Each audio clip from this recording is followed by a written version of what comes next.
नमस्कार। सती प्रथा उन्मूलन हो अथवा आधुनिक शिक्षा का प्रसार प्रचार, अभिव्यक्ति की स्वतंत्रता का समर्थन हो या मतांतरण के विरुद्ध सामाजिक एकीकरण, राजा राम मोहन राय भारतीय इतिहास में संपूर्ण पुनर्जागरण के अग्रदूत के रूप में सदैव याद किए जाएंगे।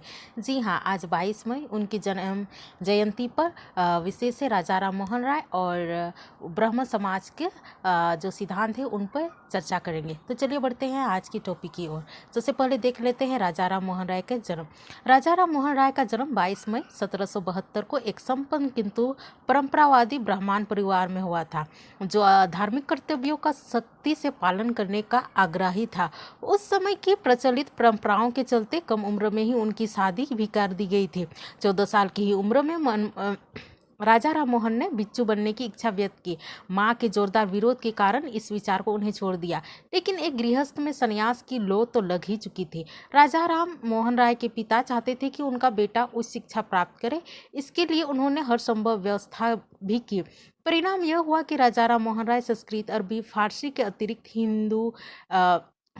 हिब्रू, लैटिन, ग्रीक, अंग्रेजी तथा फ्रेंच के अच्छे जानकार हो गए थे। उन्होंने राहुल संकृत्यायन से बहुत पूर्व तिब्बत की यात्रा करके लामाओं से बौद्ध धर्म की जानकारी प्राप्त करने का प्रयत्न किया। जीवन के 2 दशक पूरा होते होते वे उपनिषद के साथ साथ पाश्चात्य दार्शनिक की रचनाओं से भी परिचित हो गए, जिससे उनकी आध्यात्मिक और तार्किक विवेक की निर्मित हुई। शिक्षा पूरी करने के बाद राजा राम मोहन राय ने ईस्ट इंडिया कंपनी में क्लर्क के रूप में प्रवेश किया और उनकी असाधारण प्रतिभा को देखकर दीवान के रूप में उसको पदोन्नति भी दी गई थी। 18वीं सदी के अंत तक बंगाल का समाज कई तरह के बुरी रीति रिवाजों और विनियमों के बोझ के तले दब गया था। अनुष्ठानों और सख्त नैतिक संहिताओं से मकड़जाल में समाज बुरी तरह फंस चुका था। प्राचीन परंपराओं की मनमानी व्याख्या की जा रही थी। धर्म के नाम पर विधि निषेध की मानसिकता को प्रतिष्ठित करने वालों का बोलबाला था। फलस्वरूप बाल विवाह, बहुविवाह और सती जैसे प्रथाएं समाज में अपना स्थान बना चुकी थी। इन रीति रिवाजों में सबसे क्रूर सती प्रथा थी। इस प्रकार से राजा राम मोहन राय का समाना अपने ही घर में सती प्रथा से होता है।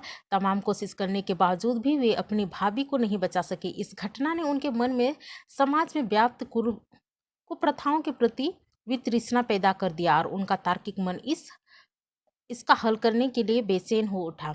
1814-15 में उन्होंने सुधारवादी आदर्शों से प्रेरित होकर आत्मीय सभा की स्थापना की एवं सती प्रथा, वर्ण व्यवस्था, मूर्ति पूजा आदि को हटाकर ब्रह्मवादी दृष्टि की पुनर्स्थापित के लिए उपनिषद को बांग्ला व्याख्या प्रस्तुत की। यहाँ तक कि जहाँ कहीं भी सती होने की खबर मिलती, वे वहाँ उस महिला की जान बचाने के लिए दौड़ चले जाते थे। यह काम आसान नहीं था। अपने अध्ययन चिंतन से राजा राम मोहन राय के भीतर गहरी फेड बन चुकी थी। कुरीतियों की जड़ता से वो वाकिफ थे। वे समझ चुके थे कि इस पर चौतरफा हमला जरूरी है। उनकी दृष्टि में इससे मुकाबला के लिए सर्वप्रथम आधुनिक शिक्षा का प्रसार प्रचार जरूरी था। इस प्रकार उन्होंने अपना ध्यान शैक्षिक सुधार की ओर केंद्रित किया और वैज्ञानिक और तर्कसंगत शिक्षा की कमी को दूर करने के लिए उन्होंने देश में गणित, भौतिकी, रसायन विज्ञान और वनस्पति शास्त्र जैसे विषयों को पढ़ाने वाली अंग्रेजी शिक्षा प्रणाली की शुरुआत करने के लिए वकालत की। 1817 में डेविड हरे के साथ हिंदू कॉलेज की स्थापना करके भारत में शिक्षा प्रणाली में क्रांतिकारी बदलाव का मार्ग प्रशस्त किया, जो बाद में भारत के कुछ बेहतरीन मस्तिष्कों पैदा करने वाले देश के सर्वश्रेष्ठ शैक्षणिक संस्थाओं में से एक बन गया। कुछ समय बाद उन्होंने वर्ष 1822 में एंग्लो वैदिक स्कूल की भी स्थापना की। राजा राम मोहन राय के अभिव्यक्ति की स्वतंत्रता के कट्टर समर्थक थे। वे वर्नाकुलर प्रेस के अधिकार के लिए उनके द्वारा छेड़ी गई लड़ाई में प्रेस की स्वतंत्रता के लिए मील का पत्थर है। उन्होंने फारसी में मीरात उल अखबार नामक समाचार पत्र एवं संवाद कौमुदी नामक बंगाली साप्ताहिक भी निकाला। उन दिनों समाचार और लेखों को प्रकाशित करने से पहले सरकार द्वारा अनुमोदित किया जाना जरूरी था। राजा राम मोहन राय ने इस नियंत्रण का विरोध करते हुए तर्क दिया कि समाचार पत्रों को स्वतंत्र होना चाहिए और सच्चाई को केवल इसलिए दबाया नहीं जा सकता था क्योंकि वो सरकार को यह पसंद नहीं था। ये तो हो गया राजा राम मोहन राय के बारे में। चलिए अब देख लेते हैं ब्रह्म समाज के बारे में। ब्रह्म समाज के संस्थापक राजा राम मोहन राय थे। उनके बाद देवेंद्र नाथ ठाकुर ने उनके आदि ब्रह्म समाज की पुनर्गठन का भार अपने कंधों पर लिया। 1857 में केशव चंद्र सेन इस समाज में शामिल हुए। उनके प्रयत्नों से समाज में बहुत उन्नति की, पर देवेंद्रनाथ ठाकुर के साथ इनके गंभीर मतभेद हो गए, जिनके कारण समाज दो दलों में विभक्त हो गया। सेन ने 1886-87 में एक अलग समाज का गठन किया जो भारतीय ब्रह्म समाज कहलाया। कुछ वर्षों पश्चात इससे भी कुछ लोग अलग हो गए और उन्होंने साधारण ब्रह्म समाज की स्थापना की। इस प्रकार आजकल जो ब्रह्म समाजी है वे अधिकतर साधारण ब्रह्म समाज के ही शाखा है। अब देख लेते हैं उनके सिद्धांत क्या थे। इनके दो सिद्धांत थे ब्रह्म समाज के, एक धार्मिक एक और दूसरा सामाजिक। तो चलिए सबसे पहले धार्मिक सिद्धांत को देख लेते हैं। उनका धार्मिक सिद्धांत है ईश्वर एक है जो सद्गुणों का केंद्र और भंडार है। वह सर्वव्यापी अजर अमर स्वरनाथ और आनंदमयी है। ईश्वर ने न कभी जन्म लिया न देह धारण की। उसका तीसरा पॉइंट में है कि अनंत परमेश्वर ही एकमात्र पूजा के योग्य है। किसी देवी देवता के रूप में अथवा सांप्रदायिक नाम से उसकी पूजा नहीं की जानी चाहिए। मनुष्य मात्र को चाहे वो किसी भी धर्म, जाति, संप्रदाय, वर्ग या पद का क्यों न हो, परमेश्वर की उपासना करने का समान अधिकार है। ईश्वर की दृष्टि में नस्ल, वर्ण, जाति आदि का कोई भेदभाव नहीं है। आगे पॉइंट था ईश्वर की कृपा से मोक्ष संभव है।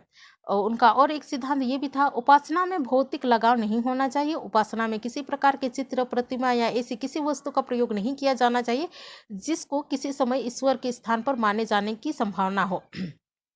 भौतिक जगत से परे अंतिम सत्य ब्रह्म समाज ध्यान तभी संभव है जब जीवन में विलीन हो जाए।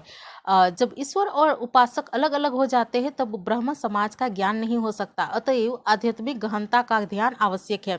ईश्वर ने ही सृष्टि की रचना की है और वही इसका संरक्षक है।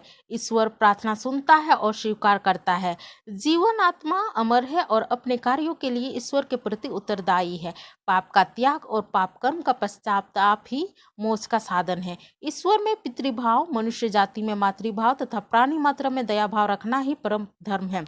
मानसिक ज्योति और विशाल प्रकृति ही परमात्मा के ज्ञान के साधन है। किसी पुस्तक को देवी मानने की आवश्यकता नहीं, क्योंकि कोई पुस्तक त्रुटि रहित नहीं होती। मंदिर में केवल उसी प्रकार की कथा, प्रार्थना और संगीत होना चाहिए जिससे ईश्वर का ध्यान करने की ओर रुचि बढ़े तथा प्रेम, दया, भक्ति और साधुता का प्रचार हो और उसका ई था कर्म ही प्रधान है। अब देख लेते हैं उनका सामाजिक सिद्धांत। सामाजिक सिद्धांत में उनका कहना था अस्पृश्यता का विनाश होना आवश्यक है। बाल विवाह पर रोक लगाना परम आवश्यक है। विधवा विवाह का प्रचार होना चाहिए। बाल हत्या अपराध है। अब ब्रह्म समाज के योगदान को देख लेते हैं। ब्रह्म समाज ने बाल विवाह, कन्यावर का क्रय विक्रय, कन्यावध, सती प्रथा आदि का विरोध किया। विधवा विवाह का समर्थन किया। छुआछूत, अस्पृश्यता, जाति पाति आदि के विरुद्ध बीड़ा उठाया। हिंदू कॉलेज, इंग्लिश कॉलेज आदि शिक्षण संस्थाओं द्वारा भारतीय को पाश्चात्य विज्ञान का अध्ययन करवाया। स्त्रियों के लिए भी बैथुन कॉलेज तथा अन्य शिक्षणालयों की स्थापना की। आज भी अनेक स्थानों पर ब्रह्मा समाज के स्कूल आदि चल रहे हैं। मूर्ति पूजा, अनेक स्वरवाद के विरुद्ध आवाज उठाई, मानव जाति की दुहाई दी। इस विश्वास का प्रसार किया कि आत्मा एक है। ब्रह्म समाज ने हिंदू कानून में सुधार करने के लिए आवाज उठाई। मुद्रणालयों पर लगे प्रतिबंध का विरोध किया। राजा राम मोहन राय एवं अन्य ब्रह्म समाजियों ने भारतीयों में नई चेतना जागृत की और देश को राष्ट्रीयता के विकास पथ पर बढ़ाया। सेन के नेतृत्व में समाज ने व्यक्तिगत स्वतंत्रता और मानसिक स्वतंत्रता का नया मंत्र फूंका। इस प्रकार राजा राम मोहन राय अपने परिवेश को लेकर अत्यंत सजग थे।